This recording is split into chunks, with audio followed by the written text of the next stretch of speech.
ஒரு பைசா கூட மிஸ் ஆகாது. சிஎம் விஜயின் அடுத்த அதிரடி. டாஸ்மாக் கடைகளுக்கு ஆப்பு.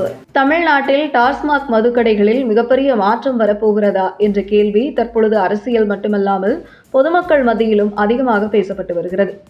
முதல்வர் விஜயின் தலைமையிலான தமிழக வெற்றிக் கழக அரசு டாஸ்மாக் சில்லறை மதுக்கடைகளை தனியார் மூலம் செயல்படுத்தும் புதிய முறையை பரிசீலித்து வருவதாக தகவல்கள் வெளியாகியுள்ளன.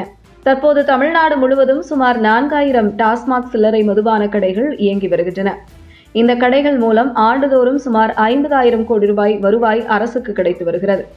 ஆனால் சில்லறை விற்பனையை மட்டும் தனியார் மூலம் நடத்தி வரி வசூல் மற்றும் கண்காணிப்பை அரசே தொடர்ந்து மேற்கொள்ளும் முறை அமலுக்கு வந்தால் அரசுக்கு கிடைக்கும் வருவாய் இன்னும் அதிகரிக்க வாய்ப்பிருப்பதாக பொருளாதார வட்டாரங்கள் தெரிவிக்கின்றன.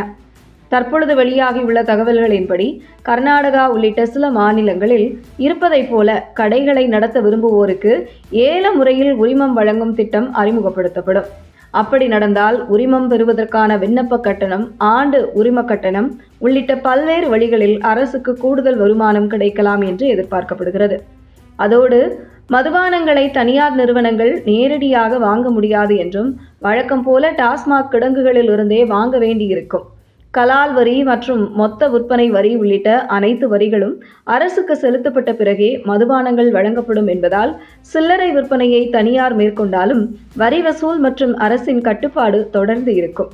இதில் அரசுக்கு இன்னொரு முக்கியமான பலனும் இருப்பதாக கூறப்படுகிறது.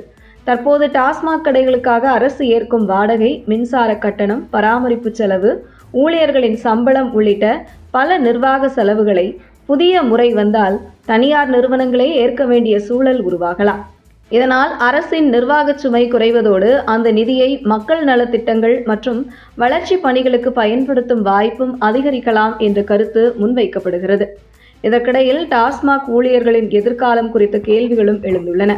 இருப்பினும் டாஸ்மாக் நிறுவனம் முழுமையாக நிறுத்தப்படாமல் மொத்த விநியோகம் மற்றும் கண்காணிப்பு அமைப்பாக தொடர்ந்து செயல்படலாம் என்றும் அதன் காரணமாக பல ஊழியர்களுக்கு மாற்று பொறுப்புகள் வழங்கப்படலாம் என்றும் தகவல்கள் வெளியாகியுள்ளன.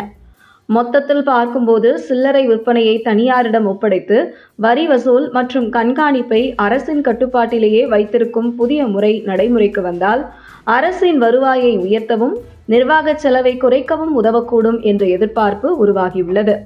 ஆனால் இந்த திட்டம் எப்போது நடைமுறைக்கு வரும், எந்த வடிவத்தில் அமல்படுத்தப்படும், தனியார்மயமாக்கல் குறித்த இறுதி முடிவு என்ன என்பது குறித்து தமிழக அரசு இதுவரை எந்த அதிகாரப்பூர்வ அறிவிப்பையும் வெளியிடவில்லை.